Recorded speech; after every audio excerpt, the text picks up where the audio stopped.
9월 4일 목요일 경건의 시간을 갖도록 하겠습니다. 기도하겠습니다. 저희의 삶을 말씀으로 비추시는 하나님, 오늘도 저희를 주님의 부르심에 따라 말씀의 빛 가운데 세워주시니 감사합니다. 저희가 주님의 지혜를 온전히 구하며 이 말씀을 듣게 하옵소서.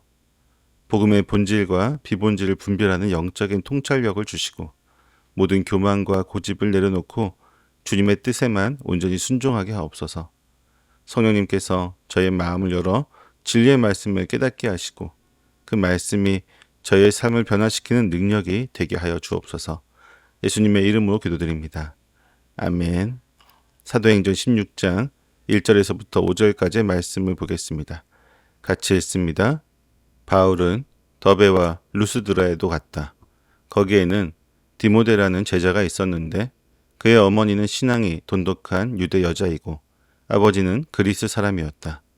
디모데는 루스드라와 이고니온에 있는 신도들에게 호평받는 사람이었다. 바울은 디모데가 자기와 함께 가기를 바랐다. 그래서 바울은 그 지방에 사는 유대 사람들을 생각해서 디모데를 데려다가 할례를 행하였다. 그것은 디모데의 아버지가 그리스 사람이라는 것을 그들이 모두 알고 있었기 때문이다. 바울 일행은 여러 도시를 두루다니면서 예루살렘에 있는 사도들과 장로들이 정한 규정들을 사람들에게 전해 주어서 지키게 하였다. 교회들은 그 믿음이 점점 더 튼튼해지고 그 수가 나날이 늘어갔다. 아멘. 바울은 2차 선교 여행을 시작하면서 첫 번째 선교 여행의 마지막 방문지였던 더베와 루스드라를 다시 찾아갔습니다. 이번 방문의 가장 중요한 사건은 루스드라에서 일어났습니다. 그곳에서 바울은 젊은 제자 디모데를 만나게 됩니다. 디모데의 어머니는 유대인이었고 그의 아버지는 헬라인이었습니다. 디모데의 어머니는 이미 신실한 믿음을 가진 그리스도인이었는데 아마도 5년 전 바울이 첫 방문했을 때 복음을 듣고 회심했을 것입니다. 본문은 디모데가 루스드라뿐만 아니라 인근의 이고니온에 있는 그리스도인들에게도 칭찬받는 사람이었다고 기록합니다. 바울은 이러한 디모데를 자신의 선교팀에 동참시키고자 했습니다. 바나바를 대신해 온 실라처럼 마가를 대신할 수 있는 능력 있는 동력자로 삼고자 했던 것입니다. 유대인 어머니와 헬라인 아버지 사이에서 태어난 디모데의 배경은 유대인과 이방인 공동체 모두에게 접근하는데 큰 강점이 될 수 있었습니다. 비록 어머니를 통해 유대교 신앙을 배웠지만 그는 아직 할례를 받지는 않은 상태였습니다. 우리 주변에는 디모데처럼 이미 좋은 평판을 얻고 있으며 복음 사역에 큰 잠재력을 지닌 사람들이 있습니다. 우리는 그들을 발견하고 격려하며 함께 하나님의 사역에 동참할 수 있도록 돕는 역할을 감당해야 합니다. 개인의 능력이나 배경보다 중요한 것은 바로 그 사람의 신실한 믿음과 인격입니다. 디모데가 받은 칭찬처럼 우리도 삶의 자리에서 믿음의 증거를 보여줄 때 하나님께서는 우리를 귀한 동력자로 사용하여 주실 것입니다. 디모데는 아직까지 할례를 받지 않은 상태였기 때문에 바울은 디모데를 동력자로 삼기 위해 그에게 할례를 행합니다. 이 결정은 언뜻 보기에는 바울의 이전 주장과는 모순되는 것처럼 보입니다. 특히 갈라디아서에서 바울은 할례를 구원의 조건으로 삼는 것에 대해서 강하게 반대했기 때문입니다. 그러나 바울이 디모데에게 할례를 행한 것은 구원 때문이 아니라 효과적인 사역을 위한 전략적인 선택이었습니다. 당시 그 지역의 유대인들은 디모데의 아버지가 헬라인이라는 것을 알고 있었기 때문에 그가 할례를 받지 않았을 것이라고 짐작했을 것입니다.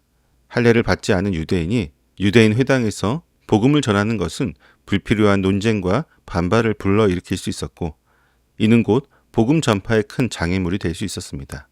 바울은 복음의 본질이 아닌 문제로 인해 사역이 방해받는 것을 원치 않았던 것입니다.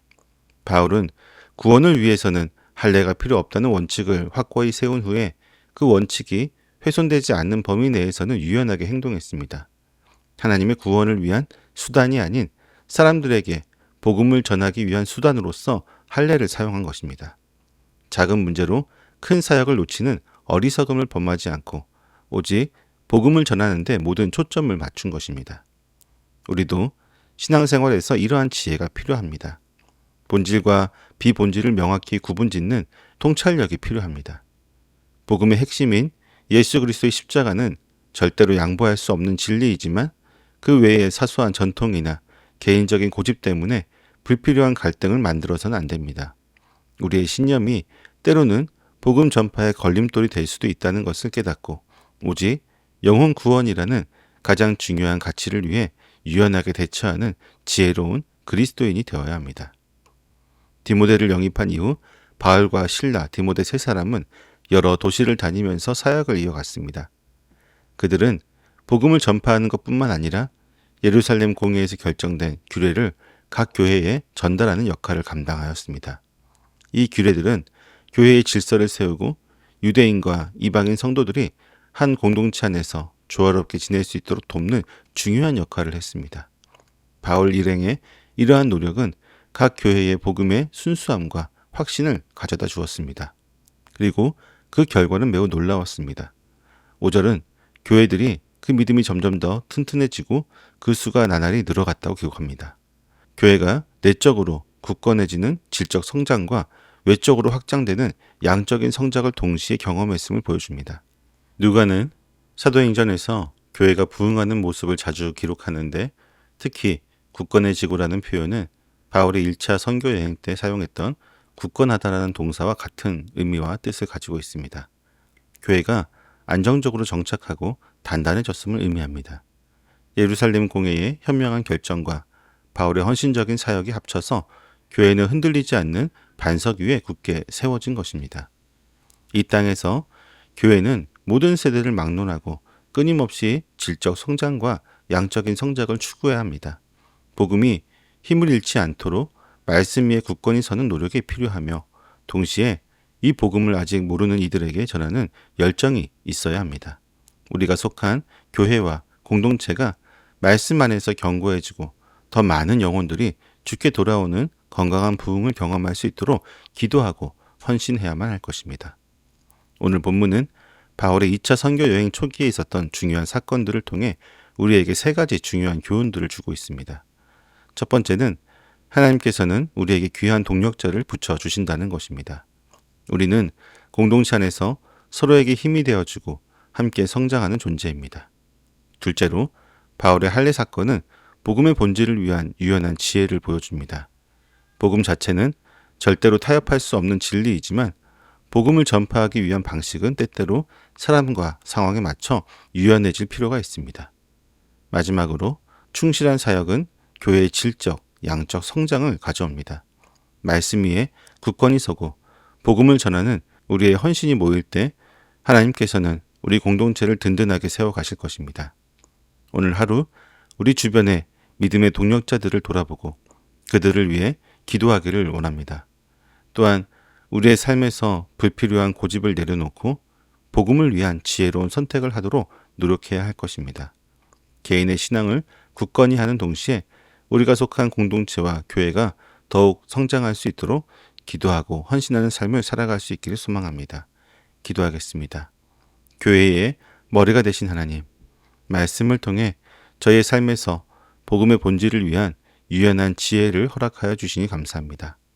바울이 불필요한 고집을 내려놓고 동력자 디모데에게 할례를 행한 것처럼 저희의 삶에도 복음의 진리가 아닌 문제로 인해 사역이 방해받지 않도록 지혜로운 결단을 할 수 있음을 배우게 하시니 감사합니다. 주님, 저희가 때로 주님의 신념과 고집을 복음보다 앞세웠던 어리석음을 고백합니다. 진리를 위한 용기라 착각하며 불필요한 갈등을 만들었던 교만한 마음을 용서하여 주옵소서. 저희가 디모데와 같이 신실하게 칭찬받는 믿음의 사람이 되게 하옵소서. 맡겨진 사명의 자리에서 바알과 같이 지혜롭게 행동하게 하옵소서.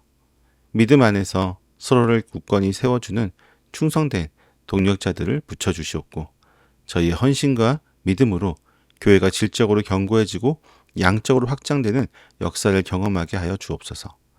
예수님의 이름으로 기도드립니다. 아멘.